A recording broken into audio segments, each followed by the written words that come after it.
Welcome to another episode of Innovation and the Future of Pharmacovigilance, a podcast series brought to you by Truliant Talks. I'm your host, Indiana Walia, and I'm delighted to navigate the dynamic world of pharmacovigilance and risk management with you.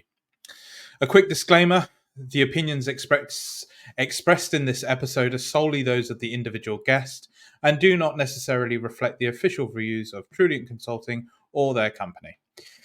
We're all about fostering insightful conversations here at Truliant Talks, and we want you to know that any product, vendor, or service mentioned does not imply an endorsement. If you're seeking professional advice for specific situations, we encourage you to go to our experts. Please remember this podcast content is meant for informational and educational purposes only. Right, today we are incredibly lucky to have the wonderful Tony de Sousa, Global Head of Countries and Regions at Novartis, as our guest speaker. Tony, thank you for joining us on this podcast. Thank you, Andy, and thank you for having me. I really It's appreciate we're really lucky to have you, and I guess I really want to start by asking the question in PV, which is, how did you get into PV? it. So it's really funny because, and I'll get into my background a little bit further, but I'm a nurse by trade, an ER nurse. And when I was working in the emergency room, it's funny because I had no idea about PV, none. And I remember, over 20 years ago, getting an adverse event form.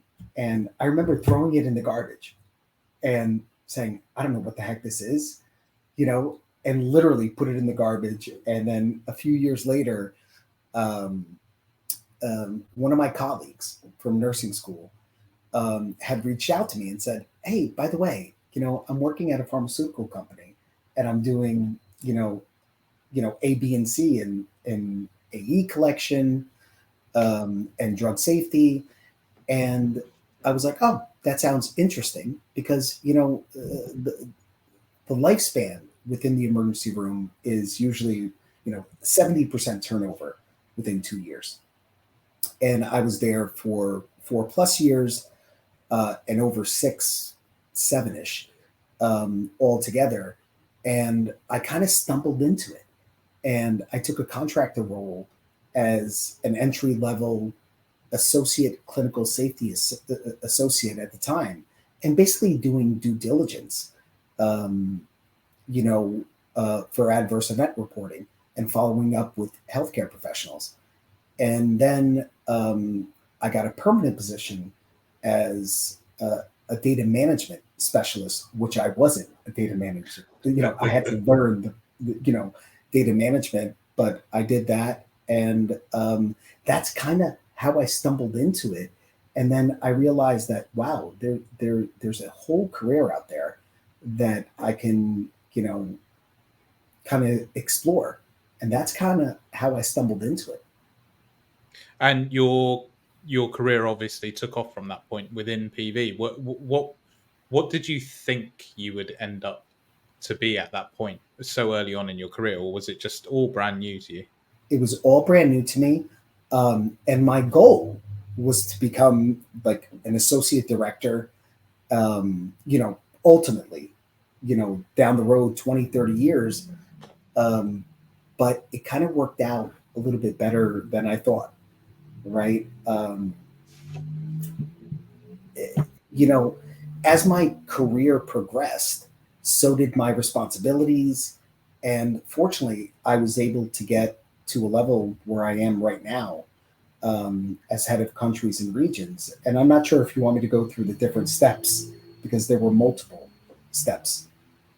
I mean, I think your career was very interesting because in the majority you've stayed at Novartis for pretty much your most of your career, but you did have a slight secondment out, I believe, at some point in your career to Bayer, was it? Yeah, that's correct. So as I grew in my career and responsibilities within Novartis, I was exposed to many different things. right? Locally and globally. And also, when I realized that I needed further education, right, to build within the organization and within the industry. And when I evaluated, okay, what's the best educational path to provide, a career path for me? And, I solicited feedback from the people that I trusted within the organization and outside of the organization. And, it was funny, it came up, an MBA, an MPH, because I had a BSN in nursing. And then I found a program that had an MBA and an MPH. And, at that time in my life, Right. I was 27 ish, had one child, one on the way. And, I told my wife, and I was still working in the ER. Wow. Okay. So I was working full time at Novartis, and I realized, that's what's in the best interest for me and my family. And my wife was really supportive. At the time, she's like, go for it. So I found this dual program and I said, oh, it's going to take like 6, 7 years. And she's like, go for it. And I did. And I got an MBA, I got an MPH. And it kind of, you know, really enlightened me that there's different things besides just being a nurse, Hmm. and I learned a lot of different skill sets, and I kind of grew within my career at Novartis. And with the MBA, to your point as to why I left to Bayer, was there was an opportunity there to be a team leader, and I wanted management experience.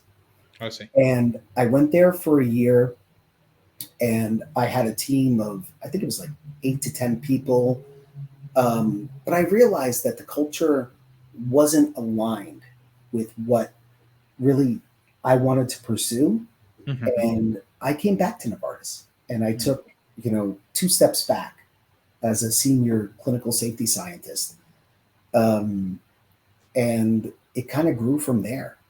You know, um, I did that for a few years, and then I got hired into the global R&P role, risk management role, which was evolving at that time in 2010 with the regulations from the European health authorities and other health authorities that have since evolved, that really wanted, R&Ps, and especially R&Ps that are submitted with dossiers, PSURs, etc.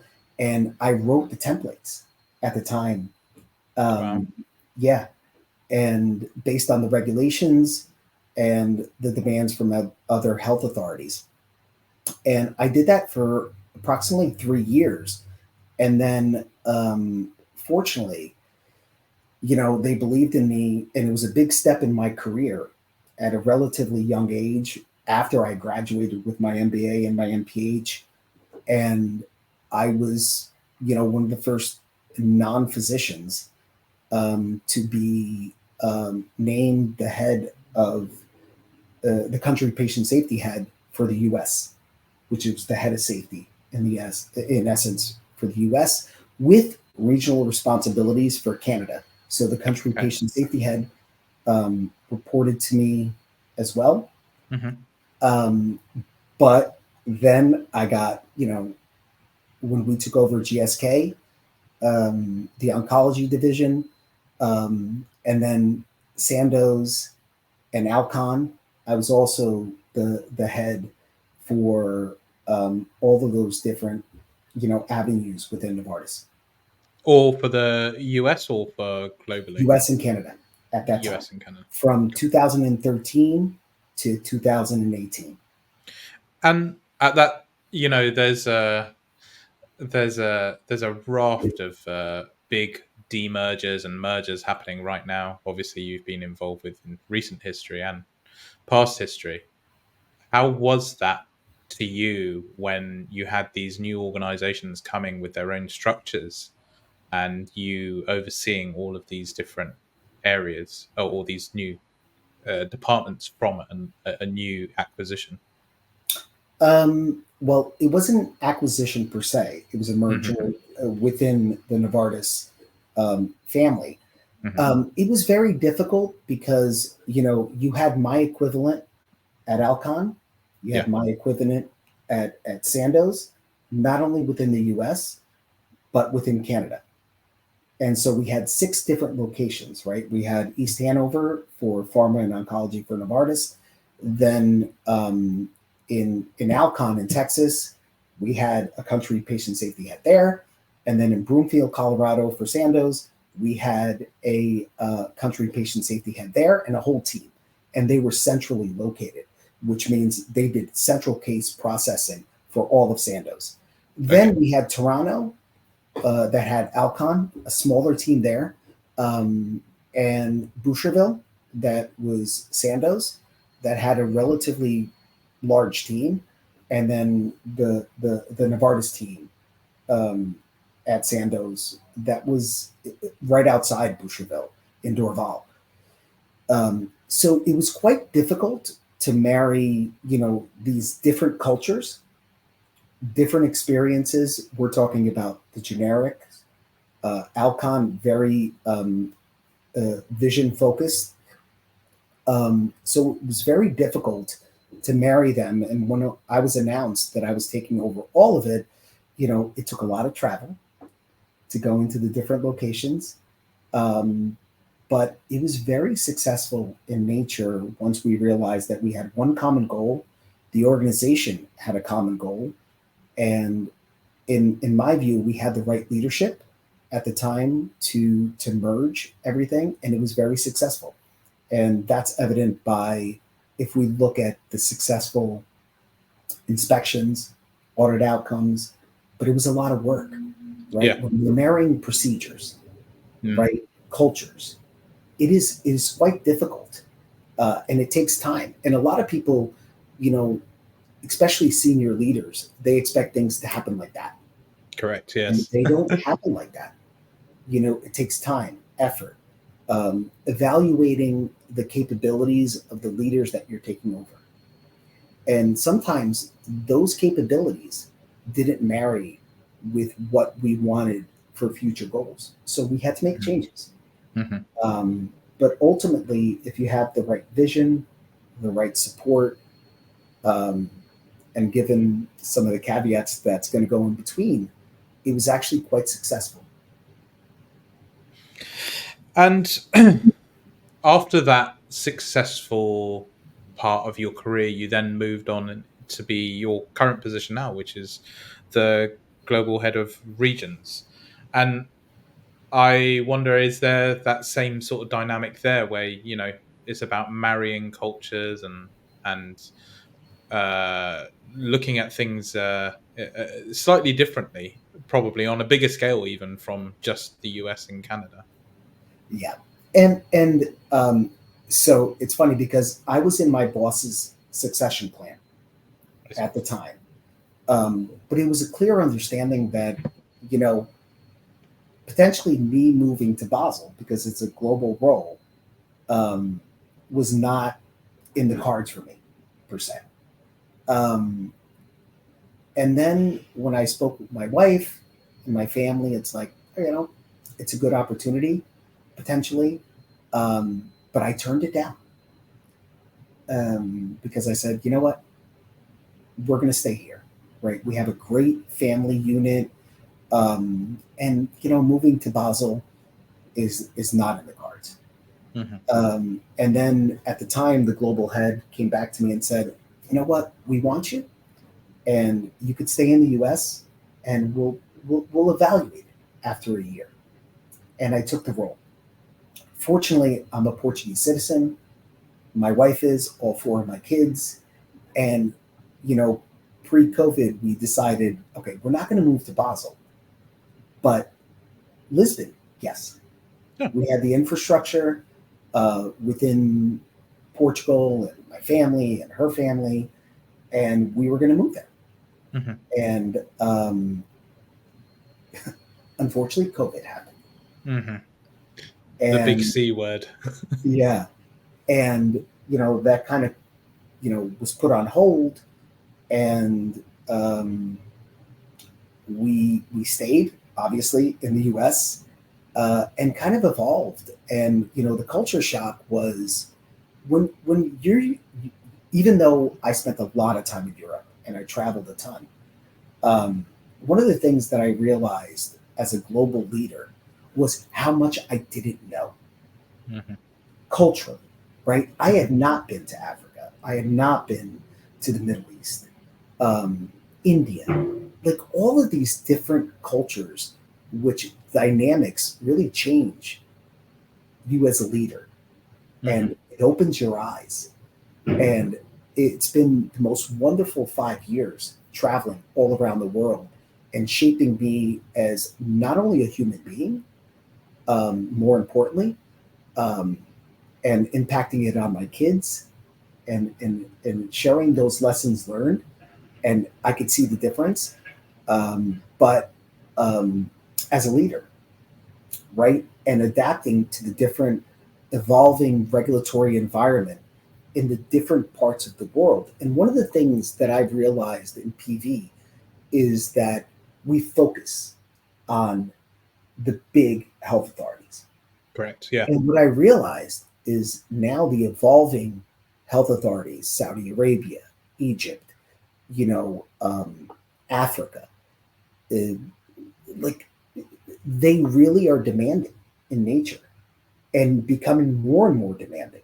China, Japan, and they're departing from the big three, the big four, the big five, and doing really domestic related type of regulatory, demands and environments and inspecting us. And that's where I've had to learn and adjust. And fortunately, we've done so really successfully. In the past 15, 16 months, we've had, I think it's about 19 PV inspections. Forget Wow. about GCP and GNP inspections that PV is always pulled into. Yeah. No critical findings, Wow. no fines. And that's really, a testament to our preparation. Um, and we've done a really good job of that. And, the proof is in the pudding. So that there are a couple of things I've got off the back of that. The first one I actually wanted to talk about, just taking a couple of steps back from some of your comments about your move and potential, well, lack of move to Basel, and then your potential move to Lisbon, and COVID getting in the way. But do you think COVID in a weird way allowed you to be the global head much more effectively, because companies were then saying, well, people could technically work from anywhere. We all knew it, but did it become more prevalent because of COVID? Did it become easier even? Oh, yes. And this is the funny thing that, and I tell people all the time is, um, I have over, 700 associates, right, in 82 countries. Okay. That's just FTEs.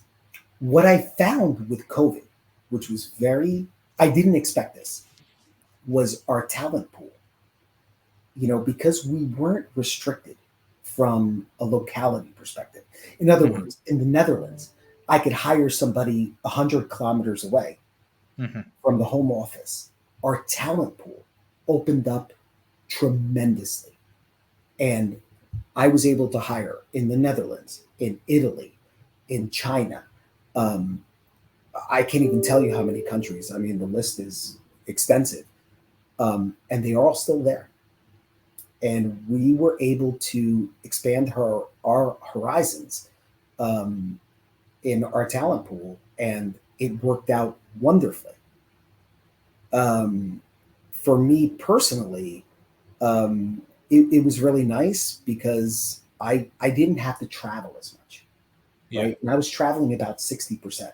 And just to give you an example, in January of 2020, I did 32,000 miles. Whoa. Yes. In just January of 2020, right before COVID hit, I was in Basel, Frankfurt, Munich, Singapore, South Korea, um, Taiwan, and I'm missing one. Uh, But any which way, it was 3 weeks, that amount of travel. And what we realized is we didn't need to do that, Yeah. right? We didn't need to do it. Now, not minimizing the impact on in-person contact, I Yeah. think that establishes rapport not only within your team but within health authorities.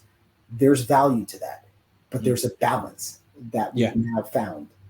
Um, um, and I think the other piece that I probably didn't mention to you is, I did when I started traveling again, when I came back from Morocco in May of 2020, from my regional meeting there, I got very ill Oh. with COVID. Yes. Okay.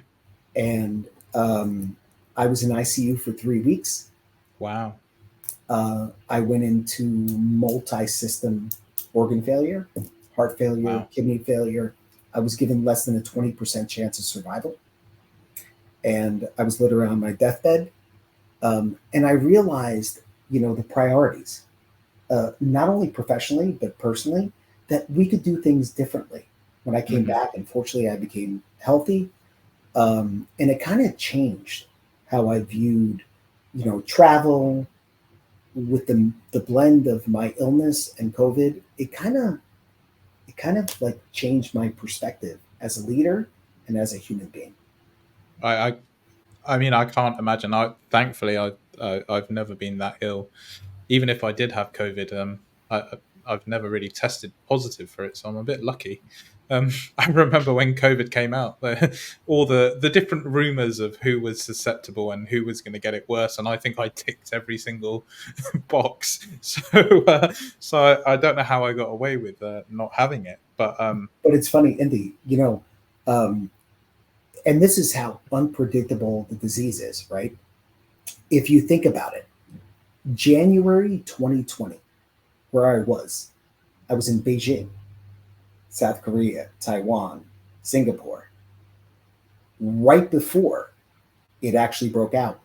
I never got sick. mhm. I have 4 kids. They all got it. My wife got it. I had all the vaccines. I never lived my life in isolation when they got it. And the irony is, I got it much later, and I got sicker than everybody else. Unbelievable. Unbelievable. And I mean, we won't dwell on COVID too much, but it is the one thing that I believe has completely changed our safety profile within companies. I've spoken to quite a lot of people who we talk about COVID potentially being the point where we were front page of the newspapers rather than somehow trying to explain what we do in pharmacovigilance. Um, but going back to uh, the big three, or big four, is it could be said is tends to be how we look at the FDA, EMA, Japan, and sometimes MHRA comes in and out depending on if we're in Brexit or not. But what is making these drivers for these regions to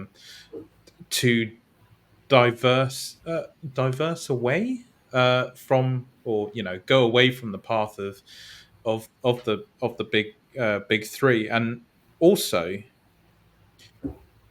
there's been some changes from some of the, let's say, lesser known regulatory agencies like South Korea, which have which have made drastic changes to both system side and from a process side. What do you think these drivers are? Well, you know, that's a little bit tough to answer because a lot of times you can't get into the mentality of the health authorities. Mhm. Um, So we still have to focus on the big health authorities because a lot of, it's a trickle down effect where people or different health authorities still, especially emerging health authorities, they still defer to the guidance from the big three, four. We say the big five and six Hmm. within Novartis, right? And a lot of the bigger companies will look at those big five or six. Um, However, um, we're seeing that departure where, the Korean Health Authority, Hmm. um, the Chinese Health Authority, right? They are really now going into very domestic and I don't want to use the word unrelated, but very specific to their local health authority and their demands. Sometimes, in our view, and in my view, um, is unreasonable. Hmm. And one of the paths that we've done, and I believe that all of industry should do, is um, give feedback and establishing rapport with the health authority as the legislation is being established. Now, there are two paths. One where you have feedback, and then the second one is where legislation is established without feedback. And establishing that rapport gives you an avenue to give feedback, positive and negative. What's possible, what's not possible, from a systems perspective, from a follow up perspective. And that's where there's a lot of value in the active dialogue with the health authority. And believe it or not, they are very willing to listen.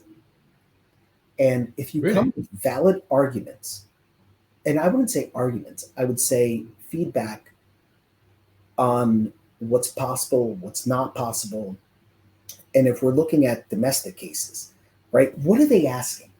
Right. And that's the where you have to take a step back and say, okay, what's the reason that they're asking for A, B, and C? Domestic cases in clinical trials, post marketing. Let's see what we have available that we can get back or push back, um, because a lot of it is not feasible sometimes. Um, and we've seen really positive outcomes in those dialogues with the different health authorities. Korea is a good example. China is a good example. Wow. So maybe, well, I'm putting words into thoughts and thoughts into words even. Um, the other question actually I had in my head was, so you went from being the head of the US and Canada, where it was very much established health and processes, I guess as well, to a much more global role. What was your checklist when you first started that role? Like, what were you like? Right, what do I need to do? What needs to be improved? Are there processes? I mean, what was going through your head as you went into that new role? Well, understanding the demands of the travel, and this is pre-COVID, right? Hmm. So, is sitting down with my family first and foremost, and my wife, uh, my parents, my in-laws, because I knew the demand that it was going to take on my family with me traveling so much. That was the first and foremost thing. And if I had their support, I was going to move forward with this opportunity. And I did. Then it was realizing, oh, geez, I'm in over my head. I, I don't know what I don't know. Yeah. And fortunately, I was a peer to a lot of the people that were going to report to me, the Hmm. regional heads. And I had to lean on them. And that's why travel was so important, to go in person and meet with them, understand their culture. Yeah. Um, and you know demyth some of the things that was associated with somebody coming from the US. Oh, they didn't understand the culture. And and you know what? Even though I had a huge European flavor, right? I mean, I was Portuguese and spent so much time in Europe.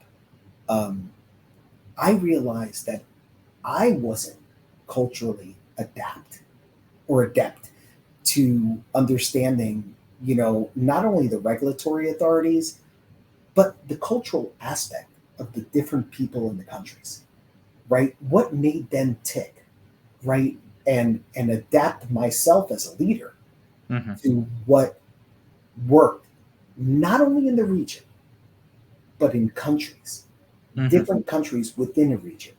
And that was a huge learning curve for me. And I leaned on my regional heads and you know what? And just have an open mind as a leader, um, push back, right?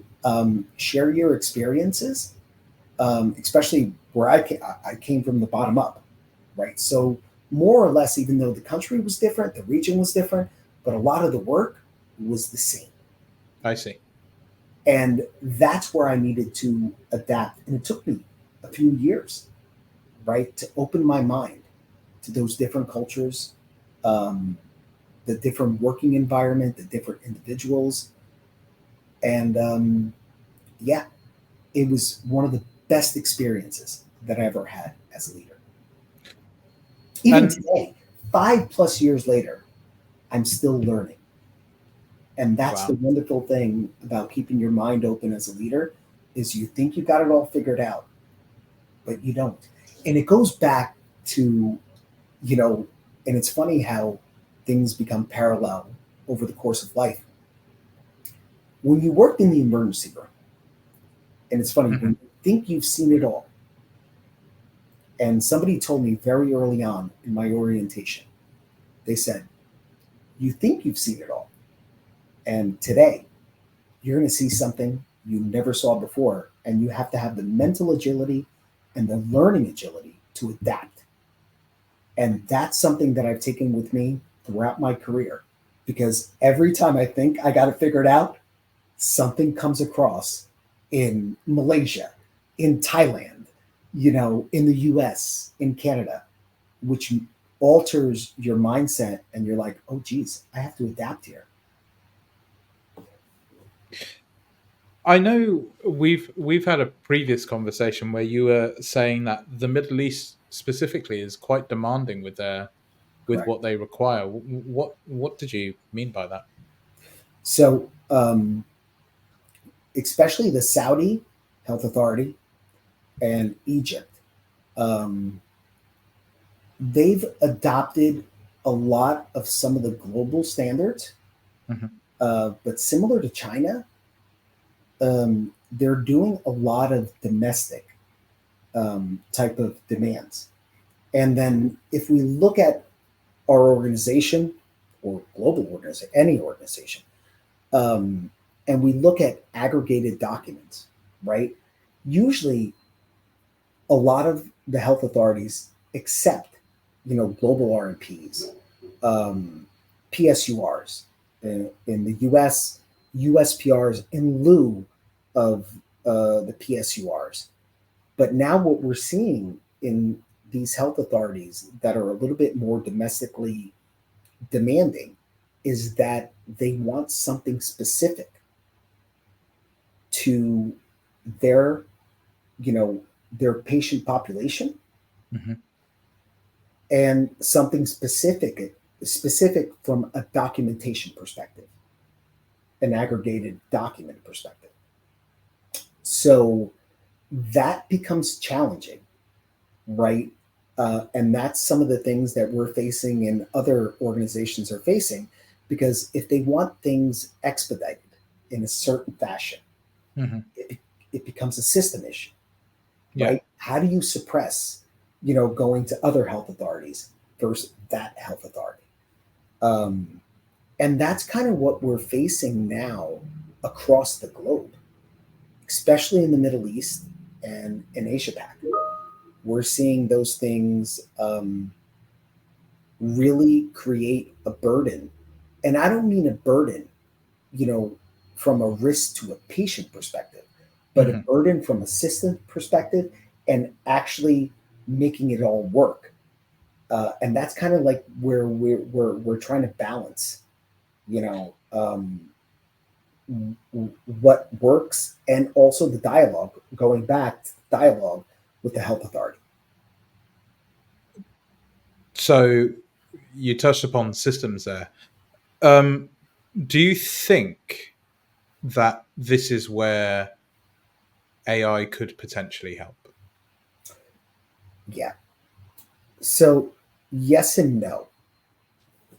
Um, you know, and I'm not going to go into the details of what Novartis has done, but me personally, my experience in going to various conferences is we talk about artificial intelligence, right?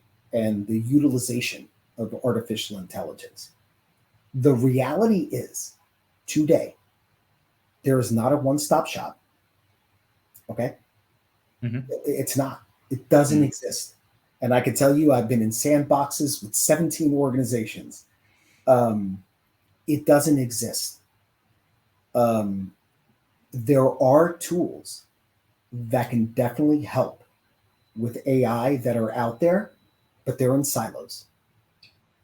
So if we look at the different buckets, right? Follow up, taking unstructured data into structured data, like in an inbox, in an email, um, translation, legal cases, things like that.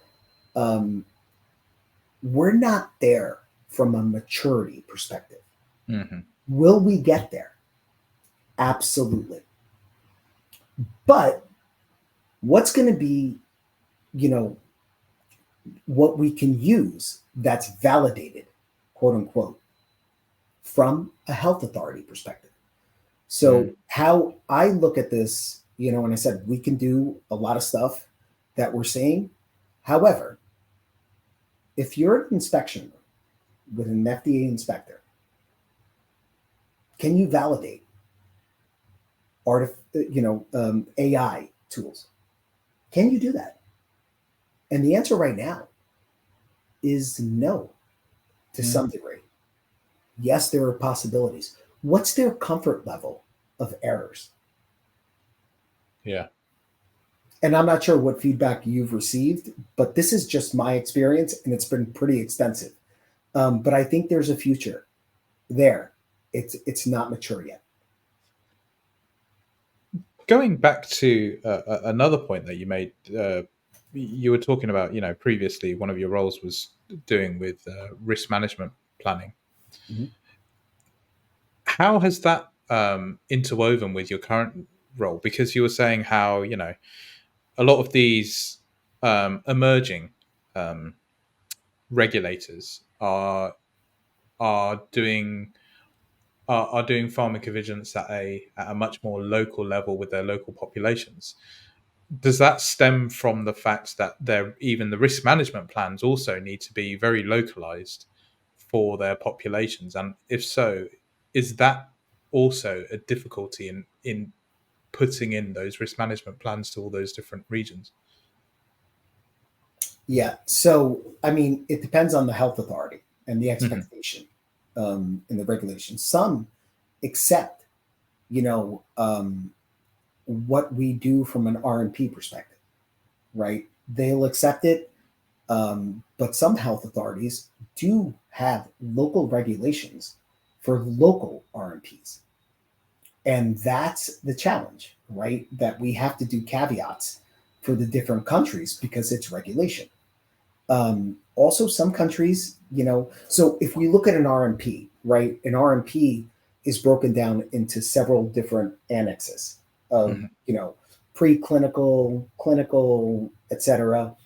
And then there are some health authorities that focus on the REMS part, which is the US specific risk minimization part. Hmm. And some accept that. And that's the blend that you have to kind of figure out. It's like, all right, what do they want? And that, from a core perspective, we have to balance it out. And that's been the challenge. It really has been. And it's evolving as we move forward, you know? And also the assumption that health authorities talk, right? Yeah. Don't, don't make that assumption. Hmm. They are very independent in nature many times, even though they do quote unquote talk. But you see, you know, as legislation is being driven in the different countries and different regions, we realize that, it's very different. Yeah. Here's a question for you. Sure. Let's say you are at a startup company who, for some reason, some miraculous reason, they have a drug that has suddenly been accepted by every single health authority. How would you, how, as a person from PV, make sure that you are covering all these regulations? And I'm saying this from a different point of view. From Novartis is huge. I'm talking about a smaller company, perhaps, who have just stumbled upon this amazing drug. Well, I'll be frank, it doesn't happen that way. No, It I doesn't happen realize that. that way. So the one thing about PV is you're like a firefighter, Mm. right? There are fires that start that you have to, fight. And the one thing that we know in PV is that um, very unlikely that a smaller health authority will be innovative in nature in approving something. They will follow the bigger health authorities. Mhm. Okay. And from a PV perspective, you always have to be guarded, right? This is great. It's going on the market. Um, and what you have to do is look at the product. Is it new, right? Is it new in the terms of a class of drug? Okay. Because that Mhm. will always bring unexpected um, side effects. And I'm not going to give examples from Novartis, but I have various, right? Where we went through clinical trials and things were perfectly fine. And then we go into the post marketing setting. Remember, your clinical trial subset is much smaller than your post marketing, Mhm. you know, set. And you have to like kind of project the class, the drug, and say, from a PV perspective, um, what are the risks? What kind of due diligence do we do? And we've done this with various products. Hyper due diligence. Okay, we got to get ahead of the curve. We don't want the health authorities telling us what our risks are. Mhm. We need to do the data collection that's appropriate to identify our risks within our RMP, within our PSURs, within our USPRs, or other local safety documents. And that is what we do. That is fundamental to what we do, is to making sure that we are ahead of the risks. And what's the ultimate goal, Indy? The ultimate goal is to safeguard patients, Mhm. not protect the organization. Yeah. It's protecting patients. And it's not spoken enough about what we do in PD, because at the end of the day, we're all healthcare professionals. Mhm. And every single one of us, you, me, my wife, my parents, you know, whatever family members, whoever is listening here, we're all patients. And you want people like us that really have a vested interest in protecting patients. And that's what we do. So if you see a wonder drug, there's no wonder drug that doesn't have side effects. Everything Mhm. has side effects. What's our job? To identify those side effects, quantify them, and communicate them appropriately to have physicians to make educated decisions in their prescribing practices. And that varies from country to country. Sorry, I hope I answered your question. I got to be honest here, Tony. That was the most eloquent way I've ever heard PV explained to someone. Ever. I think I will quote that many, many times. And you could quote it as much as you want because it comes from the heart. Yeah, I'll be honest with you. You know, I'm really passionate about what I do. I'm really proud of what I do, and I have a wonderful team. And I've seen it in practice. I'm not going to get into details, but I've seen the safeguarding of patients' well-beings and what we do. Um, and you know, people don't understand it unless you live it, and I've lived yeah. it. I, I'm so happy that you brought it back to patients. Um, we're on the final stretch now, and I have to ask the next question, which is Sure. the main question, really, because the podcast is called Innovation and the Future of Pharmacovigilance. So my question has to be, what's next for PV? Where do we go next? What happens next? So it's really funny. In my view, again, this is my opinion, is we have to focus on fundamentals, right? If you go to inspections like I have, at the end of the day, there are fundamentals in how your database is run, how your clinical trials are run, how your post-marketing studies, whether it's a patient-oriented program, social media, how you collect data into your database is fundamental in whether you do risk management, signal detection. That is still fundamental. And you know, a lot of people that I talk to in industry, you know, they forget about those key pillars that bring the data into your database and the evaluation of that data. Now, on the other hand, this is where the marriage of the future happens. It's garbage in, garbage out. Good data in, good data out. And that's where we, at least I have found, that a lot of what we look at right now is garbage.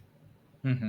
In patient oriented programs, social media, lack of follow up, lack of quality of what we are evaluating from a scientific perspective and what we can bring back to the regulators, patients, um, and the community as a whole. And that's where the future of PV for me is the marriage, right? There's a big gap in my Yeah. view. But if we can data mine, right, what's out there, if we can look at, you know, social media effectively, if we can look at patient oriented programs is a great example. Mm-hmm. That represents more or less 50% of the volume of post marketing cases that come into, you know, especially the bigger companies that are really active. What kind of value are we actually getting from that data? The answer is really none. If we Mm-hmm. look at the value of what's coming in versus signal detection, right, which what we do from a medical perspective, is there really any value that's changing our labeling, right? Our label, which drives prescribing practices. Is it really being done? The answer is no. I Mm-hmm. don't believe it is. Maybe in some other organizations it is. I don't see it. But if we can marry the future of PV and really doing the appropriate data mining and evaluating that from a medical safety perspective, from a risk perspective, that's where I want to be, at least as a leader. Um, how can we do that and get rid of the gray, right? Get rid of the BS that we're just doing exercises like, you know, okay, we're going to enter this in, da da da, but nothing really happens. Like it doesn't add any value. Yeah. And that's where I want to get to from an AI perspective. Um, is it going to happen overnight? No, I don't think it's going to happen. And some people will tell you 1 to 2 years. No, unless we Mm. get the regulators on board and there's a marriage of convenience where we feel comfortable moving forward with such tools. Do we feel comfortable being in that inspection room, defending something that we did, something a little bit different? Good luck. I don't think I feel that comfortable yet. Hope that makes sense. That was fantastic again, Tony. Thank you very much. And Tony, thank you for joining me today. There's so much more that we could talk about, and I hope to be able to talk to you again soon. Yep, it was my pleasure. And anybody that wants to discuss with me, I'm more than happy to talk about it. Thank you. And that marks the end of series 1 of the podcast. We have a special episode for the end of the year with our co-founders. But for everyone else, I'll see you in season 2. Thank you very much. Cheers.